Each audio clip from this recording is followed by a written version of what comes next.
Jai Hind friends, let's start. A sandy and saline area is the natural habitat of an Indian animal species. The animal has no predator in this area, but its existence is threatened due to the destruction of its habitat. Which one of the following could be that animal? तो वो animal है Indian wild ass. ठीक है. तो Indian wild ass का natural habitat कौन कौन सा है? Sandy, saline area. Saline area इनमें स्पेशली रन ऑफ कच्छ का एरिया, रन ऑफ कच्छ. ठीक है. और कौन कौन से नेचुरल हैबिटेट है? तो रीड ग्रासलैंड. ठीक है. उसके बाद है श्रबलैंड्स. अभी इंडियन वाइल्ड वाइल्ड एस, इसका आईयूसीएन स्टेटस क्या है? आईयूसीएन स्टेटस है नियर थ्रेटन्ड. ठीक है. बाकी ऑप्शन भी डिस्कस करते हैं. Indian wild buffalo. अभी Indian wild buffalo found in, कहाँ पे मिलते हैं? Alluvial grassland. उसके बाद मार्शेस, थर्ड स्वैम्प्स और river valley.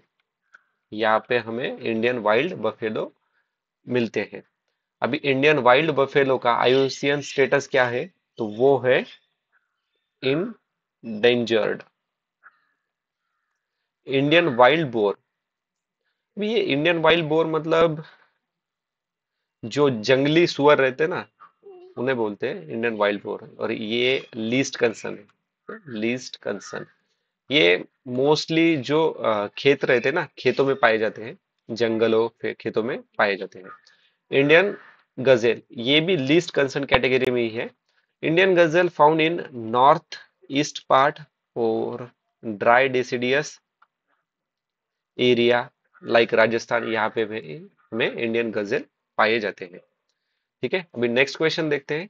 लानिना is suspected to have cause a recent flood in Australia. How is La Nina different from El Nina? ठीक है. Which of the statement given above are correct? तो पहले देखते हैं ला नीना और अल नीना के बारे में. ठीक है. ठीक है. नीना, ला नीना एंड अल नीना. तो ला Neena also called as little girl. El Nino also called as child Christ, child Christ और लिटिल बॉय.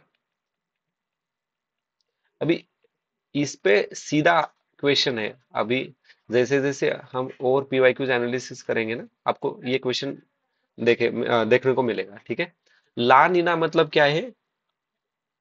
ला नीना मतलब कोल्ड इवेंट. और अल नीनो मतलब है वार्म इवेंट.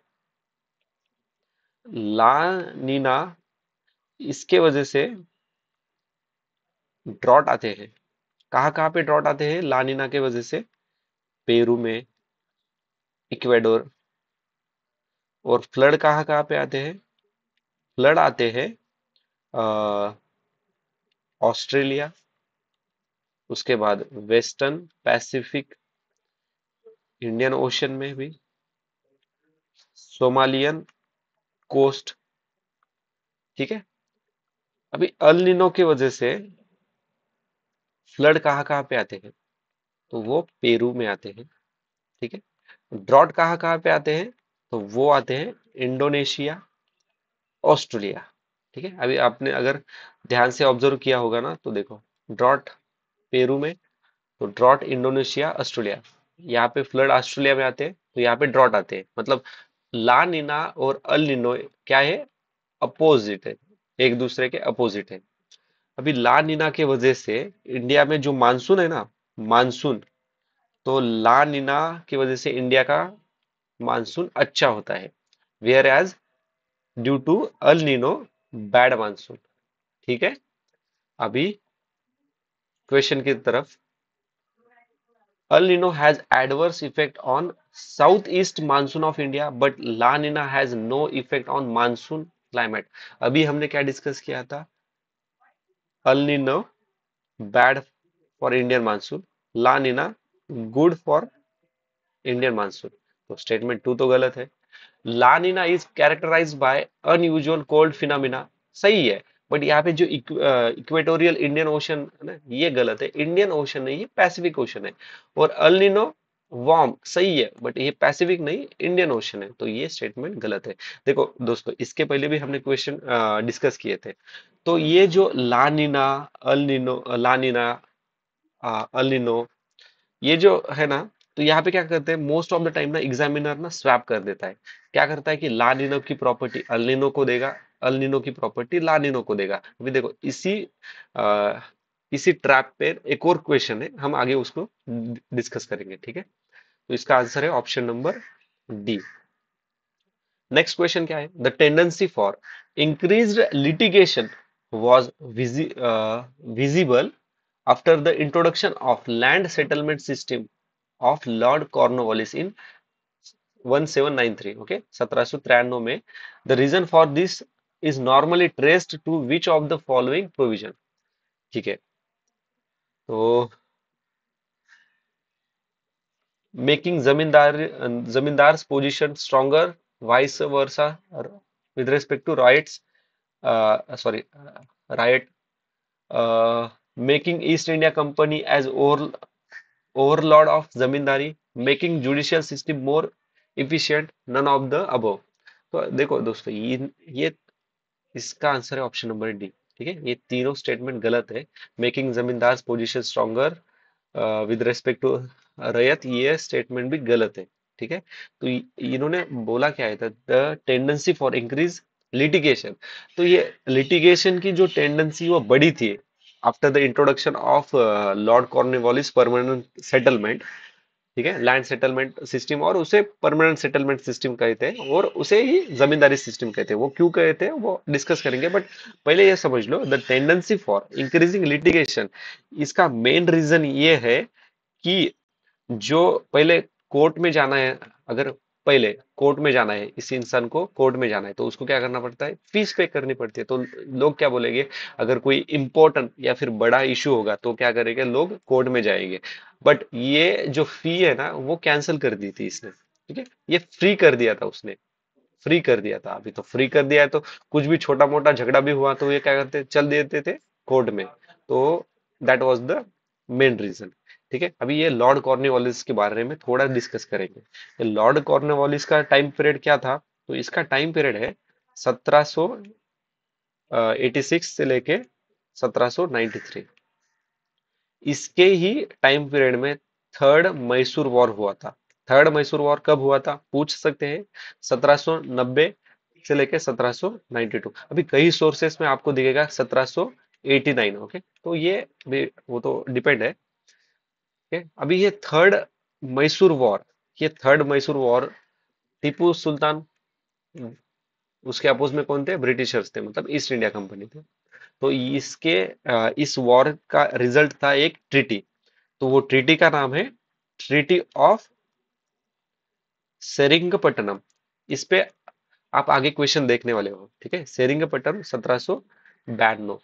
अभी ये ट्रीटी ऑफ सेरिंगपट्टनम में क्या हुआ था, जो अपने टीपू सुल्तान थे ना, इनको इनके दो बेटों को ब्रिटिशर के हवाले करना पड़ा था, ठीक है। अभी इसने क्या किया था, ये परमानेंट सेटलमेंट एक्ट इंट्रोड्यूस किया था 1793 को, ठीक है। अभी एक सबसे इंपॉर्टेंट पॉइंट है, ठीक है, सबसे इंपॉर्टेंट पॉइंट है, ये जो कॉर्नवालिस है ना, इस बंदे ने क्या किया था, इसने श्रीमद् भगवत गीता को ट्रांसलेट किया था इंग्लिश में। तो ये कंसेप्ट को याद रखना, ठीक है। अभी लॉर्ड कॉर्नवालिस हुआ, इसका मेन रीजन भी हुआ, ये जमींदार, ठीक है। जमींदार के बारे में भी थोड़ा डिस्कस करते हैं। अभी तो हुआ क्या था, ये जो परमानेंट सेटलमेंट इंट्रोड्यूस किया था, तो इसमें जो जमीन थी ना, वो जमींदारों को दे दी थी, ठीक है। जमींदार now own the that land. क्योंकि पहले क्या होता था, परमानेंट सेटलमेंट आने से पहले क्या होता था, ये जो जमींदार थे ना, ये लैंड रेवेन्यू कलेक्टर का काम करते थे, but now they are owner. अभी इस पर ना एक और क्वेश्चन है, मैं वहां पे और ज्यादा एक्सप्लेनेशन करूंगा, ठीक है। अभी नेक्स्ट क्वेश्चन देखो, which one of the which one of the following observation is not true about Quit India movement 1942. It did not attract the labor class in the general. It was spontaneous movement. It was led by Mahatma Gandhi ji. It was non-violent movement. तो देखो, ए और सी तो हमें पता है सही है। अभी कई लोग इसका आंसर ऑप्शन डी देते हैं, कई लोग इसका ऑप्शन बी आंसर देते हैं, बट ऑफिशियल आंसर है ऑप्शन नंबर बी, ठीक है। आ, म, अगर आपको चेक करना है तो मैं इसकी ना आंसर की, एक्चुअली ये 2011 का क्वेश्चन पेपर है, इसकी आंसर की मैं अपने टेलीग्राम ग्रुप पे डाल देता हूँ, आप वहां से भी क्रॉस चेक कर सकते हो, ठीक है। अभी quit India movement, quit India movement launch किसने किया था? तो वो महात्मा गांधी जी ने लॉन्च किया था, ठीक है। और जब ये 8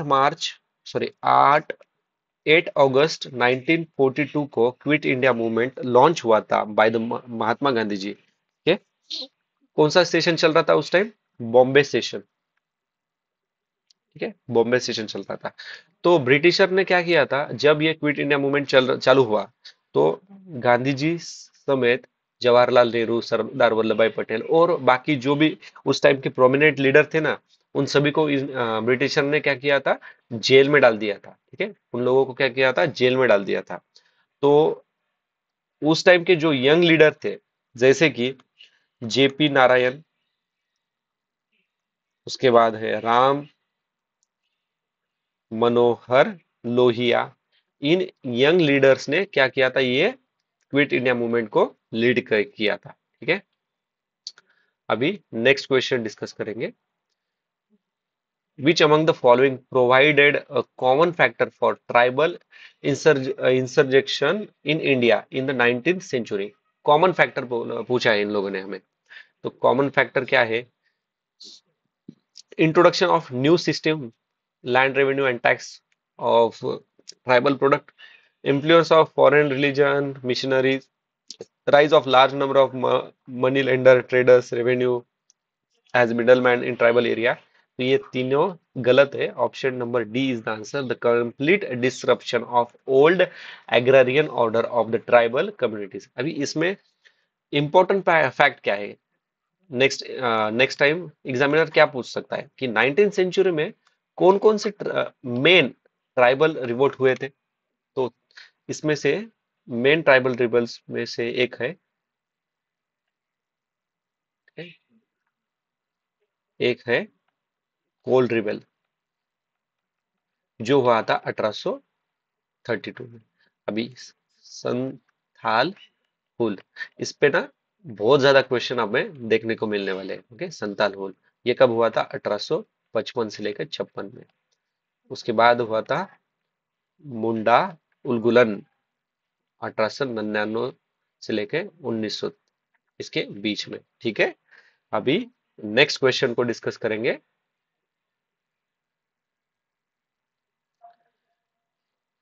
India maintained its early cultural contact and trade link with Southeast Asia across the Bay of Bengal. For this pre-immense of early maritime history of Bay of Bengal, which of the following could be the most convincing explanations? ये देखो, ये जो question है ना, इसका सही answer है option number C, monsoon wind across the Bay of Bengal facilitate sea voyage, ठीक है। क्या होता था, इंडियन शिप्स जो है, तो मानसून विंड्स के वजह से क्या होते थे, उन शिप को मदद होती थी वोएज के लिए, ठीक है। That was the reason. तो इसका ऑफिशियल आंसर है ऑप्शन नंबर सी। अभी नेक्स्ट क्वेश्चन देखते हैं। अभी difference between Bluetooth and WiFi device. अभी देखो, 2025 के लिए तो ये क्वेश्चन इतना कोई इंपॉर्टेंट है नहीं, बट हमें समझना है एग्जामिनर किस तरह के क्वेश्चन पूछते हैं और हमें इससे डील कैसे करना है। अभी देखो, ब्लूटूथ वाईफाई, सबसे पहले क्या आया था? ब्लूटूथ आया था, बाद में आया था वाईफाई, ठीक है। मतलब ब्लूटूथ में जो फैसिलिटीज होगी, जो फैसिलिटीज होगी ना उसका अपग्रेडेड वर्जन मतलब वाईफाई। अभी ऑप्शन में वही चेक करना है कि ब्लूटूथ और वाईफाई में अपग्रेडेशन कौन ज्यादा सुपेरियर है। ठीक है, अभी देखो Bluetooth uses 2.4, whereas WiFi can uses 2.4 से लेकर 5। ठीक है, Bluetooth use for wireless local area network, whereas WiFi use only use for wireless, okay wireless wide area network only. तो ये गलत स्टेटमेंट है। When information is transmitted between two devices using Bluetooth technology, the device has to be in line। और wifi technology जब use करते हैं तो not in straight line. तो ये स्टेटमेंट भी क्या है, ये गलत है। एक्चुअली यहाँ पे स्वैप हुआ है। ठीक है, तो ये ब्लूटूथ की जगह पे वाईफाई होना चाहिए था और वाईफाई की जगह पे ये ब्लूटूथ होना चाहिए था। ठीक है, सिमिलर ये स्वैप वाला हमने कहाँ पे देखा था, लानिना और अल नीनो में। वहां पे भी क्या हुआ था, लानिना की प्रॉपर्टी अल नीनो को दी थी, अल नीनो की ला नीनो को दी थी। तो ठीक है, सी भी गलत है। ठीक है, तो अभी देखते हैं option number A is the answer. ठीक है, ब्लूटूथ के लिए 2.4 और वाईफाई के लिए 2.4 से 5।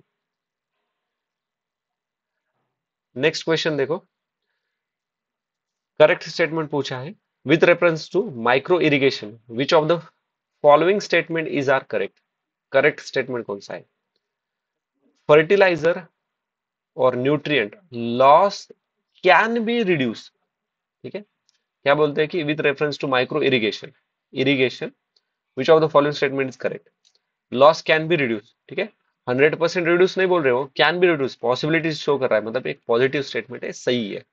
It is only means of irrigation in dry land farming, सिर्फ ड्राई लैंड फार्मिंग में यूज होते हैं, क्यों बाकी इसमें नहीं हो यूज हो सकती क्या, गलत है ये।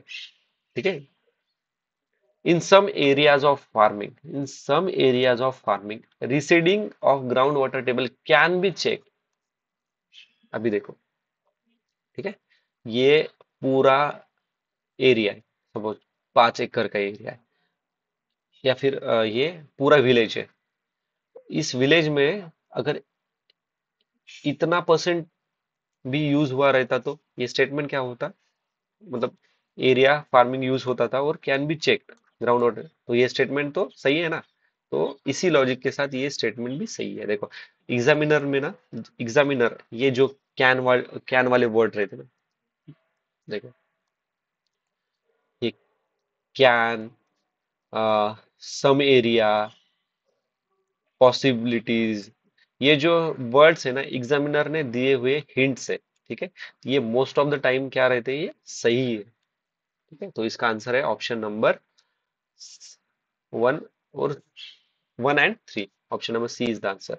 अभी यहाँ पे ड्राई लैंड फार्मिंग, तो ड्राई लैंड फार्मिंग का कंसेप्ट क्या रहता है कि ये रीजन है, इस रीजन में 500 मिलीमीटर, मैंने सेंटीमीटर नहीं कहा, 500 मिलीमीटर से भी कम रेनफॉल होता है। ठीक है, उसे क्या कहते हैं, dry land area, dry land area.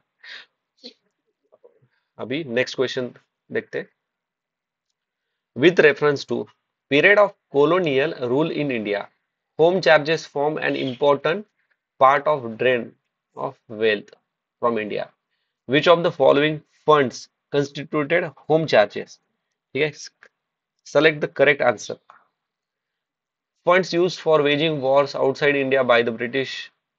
Fund used to pay salaries, pension of British person engaged in India. Fund used to support the Indian office in London. देखो इस क्वेश्चन में ना एग्जामिनर ने हिंट दी है, ट्रैप सेट किया है ये home charges. ठीक है, हम लोग ये होम चार्जेस को पढ़ेंगे नहीं। Formation of important part of drain of wealth, हाँ ड्रेन ऑफ वेल्थ किस किस से हो रही थी, हाँ बराबर है। क्या कर रहे थे ये, fund use to wage wars outside India, मतलब इंडिया के फंड से ब्रिटिशर क्या कर रहे थे, वॉर का पैसा खर्च कर रहे थे, उनके लोगों की सैलरी कर रहे, पे कर रहे थे, पेंशन दे रहे थे, सपोर्ट कर रहे थे ऑफिस ऑफ लंदन। ये क्या लगेगा हमने, हमें तीनों भी स्टेटमेंट सही है, और हम क्या करेंगे, जल्दी जल्दी में ऑप्शन डी को टिक करके आगे बढ़ेंगे, बट ये गलत है। यहाँ पे होम चार देखो, अगर इन लोगों ने पूछा रहता, एग्जामिनर ने अगर पूछा रहता कि which of the following are main reason for drain of wealth, तो ये तीनों स्टेटमेंट सही है, बट एग्जामिनर ने ट्रैप सेट किया है ये होम चार्जेस का। होम चार्जेस मतलब क्या रहता है कि जो पैसा है ना, ओके, कौन सा पैसा, इंडियन का पैसा, इंडियन रेवेन्यू से जो जनरेट हुआ पैसा है, वो स्पेंड होता है ब्रिटिशर ब्रिटिश में या फिर ब्रिटिशर लोगों के वेलफेयर के लिए, उसे बोलते हैं होम चार्जेस। ठीक है। अभी ये जो वेयर आउटसाइड है ना, ये तो ड्रेन ऑफ वेल्थ का पार्ट है, बट ये होम चार्ज का पार्ट नहीं है, तो तीन ऑप्शन गलत है। अभी ये थर्ड स्टेटमेंट गलत है। अभी ये सेकंड स्टेटमेंट देखो, ये सेकंड के पहले फर्स्ट स्टेटमेंट देखो, ये जो इंडियन ऑफिस है ना, ये इंडियन ऑफिस में सेक्रेटरी ऑफ स्टेट और उसके 15 मेंबर बैठते थे।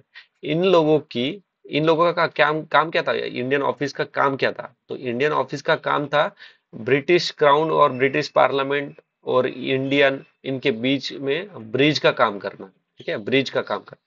तो जाहिर है कि ब्रिटिशर ने भी 50% पेमेंट देना चाहिए, इंडियन ने 50% पेमेंट नहीं, बट ये एक तो ऑफिस है लंदन में, और ये पूरा पेमेंट इंडिया से होके होके आता है इनको।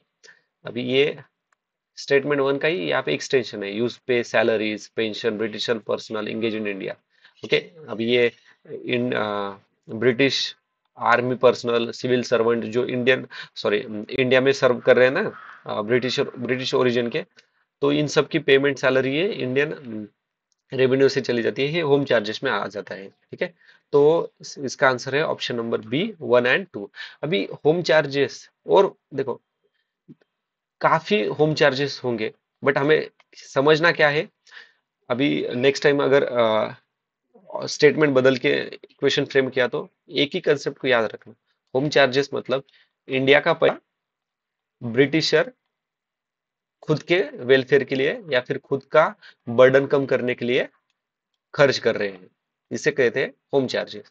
और इसमें एक इंपॉर्टेंट होम चार्जेस लिख लो, जो ब्रिटिशर लोन लेते थे ना, और ये लोन के जो इंटरेस्ट है ना, तो ये इंटरेस्ट इंडियन रेवेन्यू से पे होता था, ये भी कम अंडर होम चार्जेस। ठीक है, इसको भी एक याद रख लो।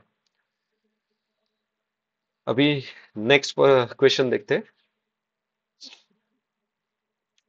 ठीक है। What was the reason for Mahatma Gandhi to organise a satyagraha on behalf of peasant of Kheda? Administration did not suspend the land revenue collection in spite of drought. The administration proposed introduce permanent settlement in Gujarat. ठीक है। Statement कौन सा सही है, तो पहले याद रखते हैं कि खेड़ा सत्याग्रह कब चालू हुआ था, मार्च 1918 में। और क्यों हुआ था कि जो एडमिनिस्ट्रेटर है ना, did not suspend land revenue collection in spite of drought. Drought भी हुआ था, और इनके जो एग्रीमेंट है वहां पे भी लिखा था जब ड्रॉट लाइक सिचुएशन आएगी तो रेवेन्यू में सस्पेंड होगा, तो ये मान नहीं रहे थे, तो इसके लिए गांधी जी ने क्या किया था, बिहाफ ऑफ पीजेंट यहाँ पे सत्याग्रह चालू किया था। इनको मदद की सरदार वल्लभ भाई पटेल इन्होंने की यहाँ पे। तो स्टेटमेंट वन इज करेक्ट। अभी इसमें एक चीज याद रखना कि ये जो एडमिनिस्ट्रेटर है ना, इसने दो 1918 और 1919, ये 2 साल का रेवेन्यू उसने माफ कर दिया था आफ्टर द पीजेंट, मतलब आफ्टर द खेड़ा सत्याग्रह। ठीक है। अभी ये जो सेकंड स्टेटमेंट है ना, ये गलत है। अभी ये ना एग्जामिनर ने दी हुई एक हिंट भी है, देखो पर्सनल सेटलमेंट, अभी हमने क्या पढ़ा था, परमानेंट सेटलमेंट कॉर्नवालिस ने इंट्रोड्यूस की थी। कॉर्नवालिस का टाइम की पीरियड का क्या था, 1793। ठीक है, उस टाइम में इसने इंट्रोड्यूस की थी। उस टाइम में कॉर्नवालिस कहाँ पे था, वो था बंगाल रीजन में, और यहाँ पे क्या दिया है, गुजरात, तो ये गलत है। एक्चुअली ये जो परमानेंट सेटलमेंट है ना, तो वो ज्यादा प्रोमिनेंट थी बंगाल बिहार और उड़ीसा ईस्ट वाले रीजन में। परमानेंट सेटलमेंट अभी अपने वैसे भी परमानेंट सेटलमेंट में, सेटलमेंट को क्या कहते हैं, जमींदारी। ठीक है, जमींदारी सिस्टम भी कहा जाता है। अभी जमींदारी सिस्टम या फिर परमानेंट सेटलमेंट आने से पहले जो जमींदार थे ना, वो क्या करते थे, act as a revenue collector. ठीक है। But after the permanent settlement which was introduce by Cornwallis in 1793 में, तो ये जो जमींदार थे, वो वो ही ओनर थे। अभी इसमें क्या क्या याद रखना है, जमीन परमानेंट सेटलमेंट में, तो इसमें याद रखना है कि एक सनसेट क्लॉज था। ठीक है। सनसेट क्लॉज मतलब क्या था कि ये एक पर्टिकुलर डेट फिक्स कर रही थी ईस्ट इंडिया कंपनी ने, और बोला कि इस डेट पे पूरा जो भी रेवेन्यू है, जो भी टैक्स है, वो कलेक्ट करके हमें देना है। ओके। सनसेट मतलब सनसेट होने से पहले, उसे कहते हैं सनसेट क्लॉज। ठीक है, तो ये कीवर्ड को ध्यान रखना, may be next time question पूछ सकते हैं। ओके। और किसने इंट्रोड्यूस किया वो तो हमें पता है। हाँ, अभी ये लैंड रेवेन्यू वाज, जो लैंड रेवेन्यू है ना वो फिक्स था, वो 10/11 पार्ट कंपनी को देना रहता था। ठीक है, 10/11, 10/11। नेक्स्ट क्वेश्चन क्या है अभी? अभी biodiversity forms the basis for human existence in the following way. Correct कौन कौन से? अभी देखो, एक कॉमन सेंस पे आधारित क्वेश्चन है। Biodiversity forms in the basic for human existence, human existence. अभी देखो, सॉइल फॉर्म हुई, बराबर है, सॉइल फॉर्म हुई, क्रॉप उगे तो खाने के लिए मिला, खाने के लिए मिला, इसलिए तो ह्यूमन आगे बढ़ पाए ना। ठीक है, मतलब सॉइल फॉर्मेशन हुई, बायोडाइवर्सिटी का इम्पैक्ट ये है। Prevention of soil erosion, prevention बोल रहे हैं, देखो सॉइल इरोजन को प्रिवेंट करना है, पॉजिटिव है। Recycling of waste, positive statement है। Pollination of crop, positive statement है, due to pollination of crop क्या होगा? ठीक है, क्रॉप में वैरायटीज आ जाएगी। ओके, रिप्रोडक्शन को कोई प्रॉब्लम नहीं होगा। ठीक है, तो statement 1 2 3 4 all of the above are correct. अभी क्वेश्चन, नेक्स्ट क्वेश्चन की तरफ। अभी देखो, aspartame is an artificial sweetener.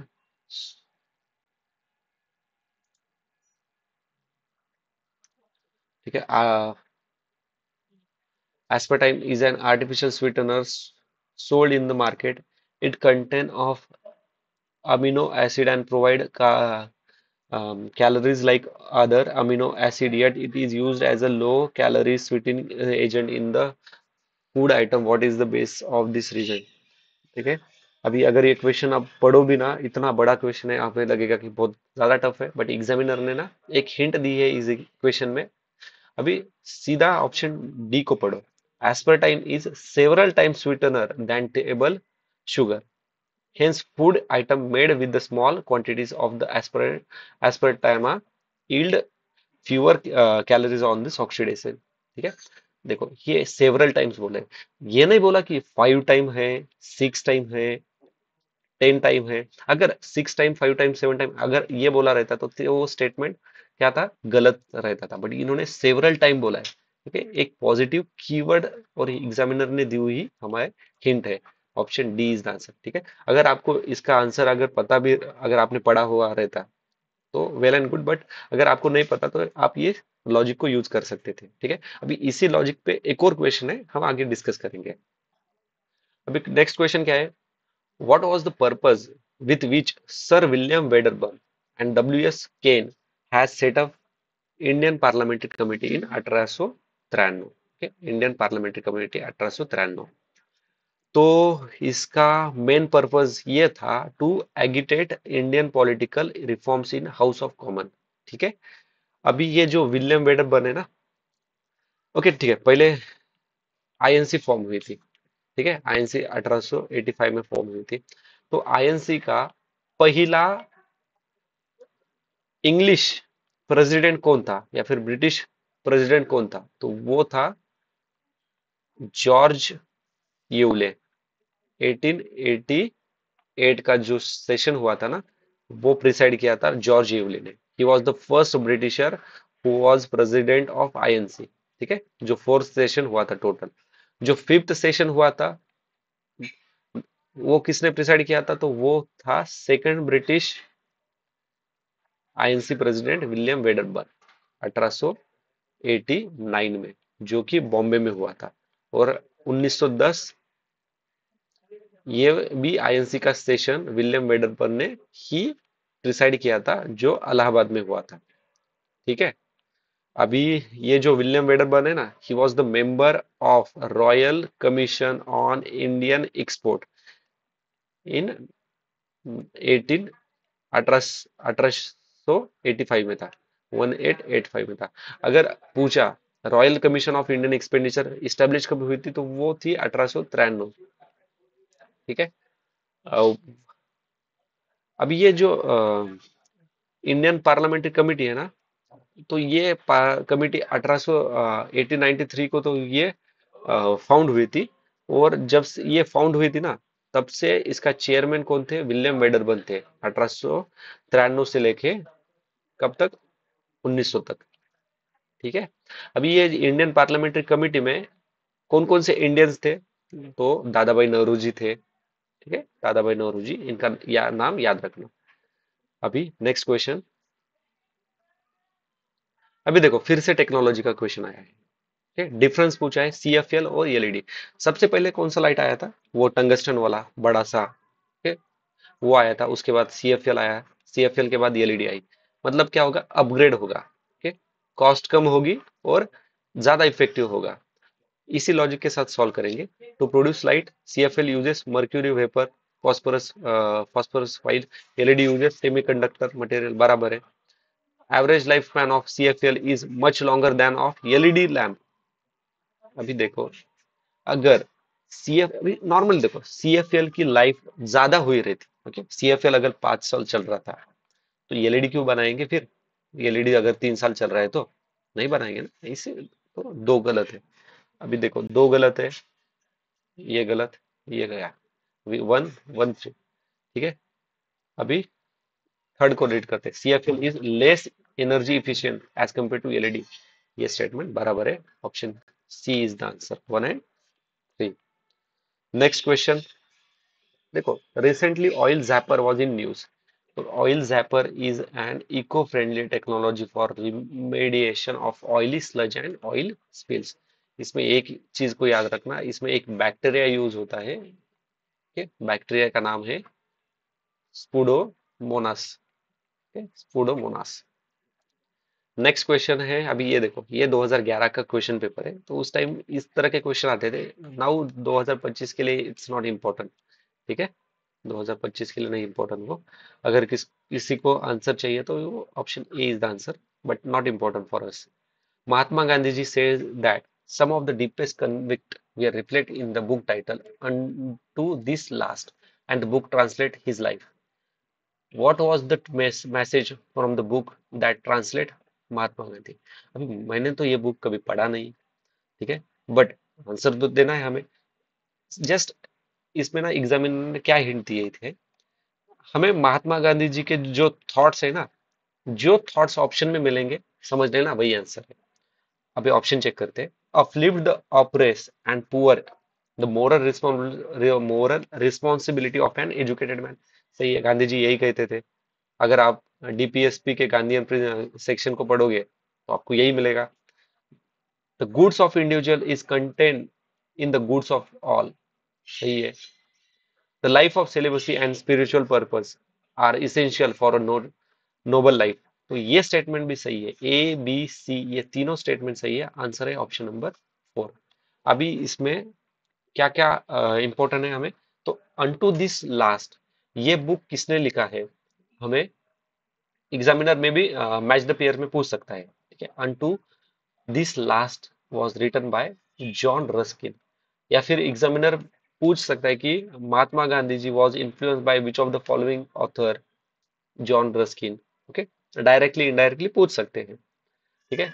अभी ये महात्मा गांधी जी ने दो टर्म कॉइन किए थे, जैसे कि सर्वोदया और एक है अंत्योदया। तो ये जो सर्वोदया और अंत्योदया, ये जो टर्म्स है ना, ये inspired by John Ruskin's writing. ठीक है। नेक्स्ट क्वेश्चन है। With reference to Indian freedom struggle, Usha Mehta is well known for. अभी ये सबको पता है, उषा मेहता मतलब radio, running the secret radio. कब से कब चालू किया था इन्होंने? 14 अगस्त 1942 में। ठीक है। और बट अनफॉर्चुनेटली नवंबर 1942 में ये कैप्चर्ड बाय ब्रिटिश। ठीक है, क्योंकि ठीक है, उनकी इंफॉर्मेशन लीक हुई थी। और 1946 में जब इंटरिम गवर्नमेंट चालू हुआ था, जिसमें होम मिनिस्टर थे मोरारजी देसाई। ठीक है, तो इन्होंने उषा मेहता जी को क्या किया था? Release from the jail. ठीक है। ऑप्शन बी को देखो। Participate in second round table. Second round table हुआ था 1931 में। इसमें एक ही चीज को याद रखना है, महात्मा गांधी जी, कांग्रेस और इंडस्ट्रियलिस्ट, इन लोगों ने only one round table attend किया था, वो है सेकंड। ठीक है। Leading contingency of Indian national army, वो है कैप्टन लक्ष्मी सहगल। ठीक है। तो नेक्स्ट क्वेश्चन पढ़ते हैं अभी। देखो फिर से आया टेक्नोलॉजी के ब्लू रे डिस्क और डीवीडी के बीच में जो ट्रेडिशनल डीवीडी है ना, इसके बीच में डिफरेंस बोला है, पूछा है हमें। ठीक है। Which of the statement are correct. DVD standard को सपोर्ट करती है, BD high high high definition video को सपोर्ट करता है, बराबर है, अपग्रेडेड वर्जन है ना। डीवीडी स्टैंडर्ड करती है तो बीडी क्या करती है, हाई रेजोल्यूशन को सपोर्ट करती है। Compare to DVD, BD has several time more storage capacity. देखो अभी जो क्वेश्चन डिस्कस किया था, ठीक है, ये एस्पर्टाइन वाला, यहाँ पे क्या था, सेवरल टाइम। ठीक है। यहाँ पे भी क्या है, ये सेवरल टाइम मोर कैपेसिटी। अभी देखो डीवीडी सपोज 1 GB की थी, हाँ, अभी जब अपग्रेड करोगे तो 1 GB से ज्यादा ही स्टोरेज कैपेसिटी बनाओगे ना। देखो है क्या नया लॉजिक। तो एक सही है, दो सही है। ठीक है। अभी एक दो गया, तो ये गया, ये गया, अभी ये दो बचे। अभी ऑप्शन 3 को देखो। थिकनेस बीडी की 2.4 नहीं है, 1.2 है, वाइल डीवीडी 1.2 है। ठीक है। तो थर्ड स्टेटमेंट गलत है। तो आंसर है इसका option number B. B is the answer. Next question, with reference to period of Indian freedom struggle, which of the following recommendation by the Nehru report, okay, correct कौन कौन सा पूछा। अभी सबको पता है नेहरू रिपोर्ट एक तो आया था 1928 को। इसके चेयरमैन कौन थे, मोतीलाल नेहरू। सेक्रेटरी कौन थे, जवाहरलाल नेहरू। इन्होंने कंप्लीट इंडिपेंडेंस की नहीं मांग की थी, डोमिनेंस स्टेटस की मांग की थी। तो एक स्टेटमेंट गलत है। अगर एक, देखो एक को हटाओ आंसर पाओ, option B is the answer. ठीक है। अगर आपने पढ़ा भी नहीं होगा ना तो भी चलेगा। ओके, ऑप्शन नंबर 2 और 3 इज आंसर। अभी देखो, अभी इसको रिवर्स इंजीनियरिंग करेंगे। कितने फंडामेंटल आर्टिकल्स थे, 19। ठीक है। अभी पूरा नेहरू रिपोर्ट के इंपॉर्टेंट पॉइंट्स देखेंगे। नेहरू रिपोर्ट, नेहरू रिपोर्ट के चेयरमैन कौन है, मोतीलाल नेहरू। और सेक्रेटरी कौन है, जवाहरलाल नेहरू। ठीक है। इस रिपोर्ट में उन्होंने क्या मेंशन किया था, इन्होंने मेंशन किया था कि equal equal rights to male and female. उसके बाद federal form of government with इस रेसिडुअल पावर, ये इसको याद रखना, रेसिडुअल पावर।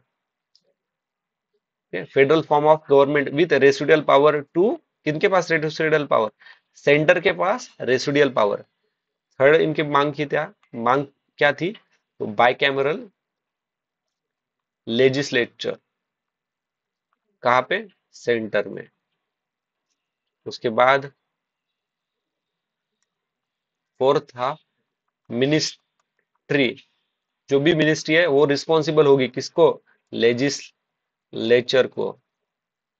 ठीक है। उसके बाद गवर्नर जनरल ऑफ इंडिया।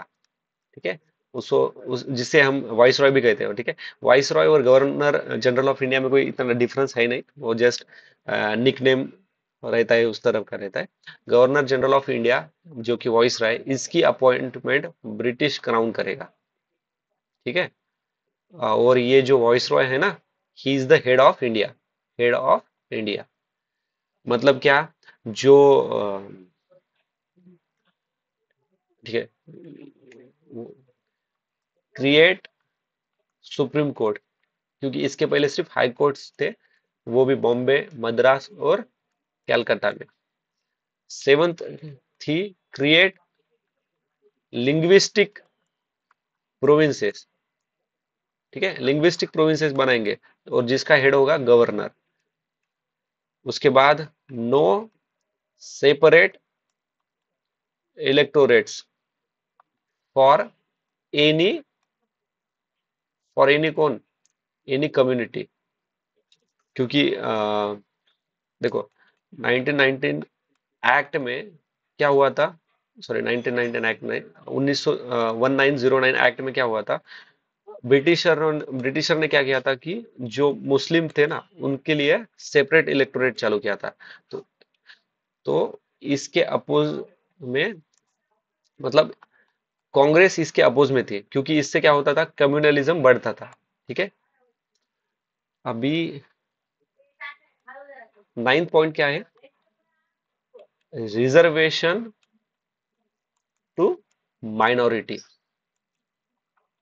ठीक है, उन्होंने no separate electorate for any community, but उन्होंने क्या कहा था, रिजर्वेशन देंगे माइनॉरिटी को। ओके, तो अभी नेक्स्ट क्वेश्चन देखेंगे।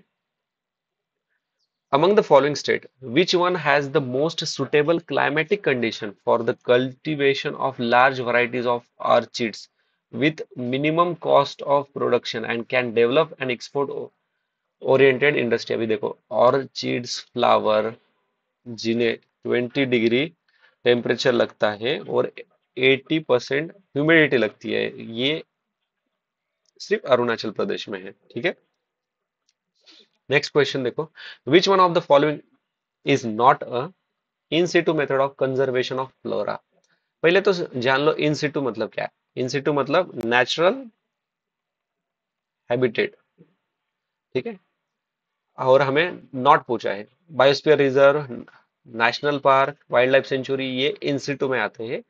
हमें इन सिटू नहीं चाहिए, तो B is the option, botanical garden, क्योंकि बॉटनिकल गार्डन आता है इक्स सिटू में। अभी देखो एग्जामिनर चिल्ला चिल्ला के बता रहा है कि भाई तुम नेक्स्ट टाइम मैं इक्स सीटू पे क्वेश्चन बनाऊंगा। ठीक है, आपको जैसे जैसे हम और पीवाईक्यूज एनालिसिस करेंगे ना, इक्स सीटू पे क्वेश्चन मिलेगा। ठीक है, तो इक्स सीटू के बारे में हम थोड़ा रिवर्स इंजीनियरिंग करेंगे। तो इक्स सीटू क्या करता है, कंजर्व्स करता है outside their natural habitat through different technology और टेक्निक्स। ठीक है, अभी एक सीटू के एग्जांपल्स कौन कौन से हैं, तो लाइक जू, फिर कैप्टिव ब्रीड्स, उसके बाद है एक्वेरियम और जीन बैंक। ठीक है, अभी नेक्स्ट क्वेश्चन, आज का आखिरी का question. Consider the following statement, in India a metropolitan planning committee, which of the statement above are correct. Correct कौन सा है वो पूछा है। It constitute under the provision of the constitution of India. ठीक है, prepare the draft development plan for metropolitan area. It has sole responsibility for implementing government government sponsored scheme in the metropolitan area. तो दोस्तों अभी देखो, पहले तो थोड़ा basic information लेते हैं। मेट्रोपॉलिटन प्लानिंग कमेटी, तो ये आता है 47 कॉन्स्टिट्यूशन अमेंडमेंट एक्ट 1970, सॉरी 1992। इसके तहत article number 243 sub clause Z sub clause ई में हमें मेंशन मिलता है, मतलब ये कॉन्स्टिट्यूशनल है। तो स्टेटमेंट 1 इज करेक्ट।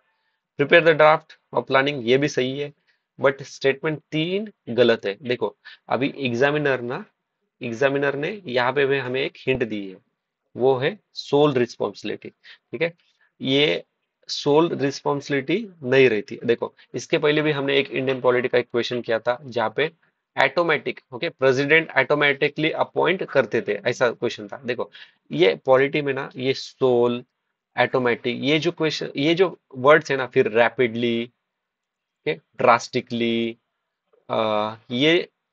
ये ना एग्जामिनर ने दिए हुए कीवर्ड्स है कि यहाँ पे कुछ ना कुछ तो गड़बड़ है। ठीक है, तो ये वर्ड को याद रखना, तो इसका आंसर है ऑप्शन नंबर 1 और 2, ऑप्शन नंबर ए। ठीक है। अभी बाकी के क्वेश्चन हम नेक्स्ट वीडियो में डिस्कस करेंगे।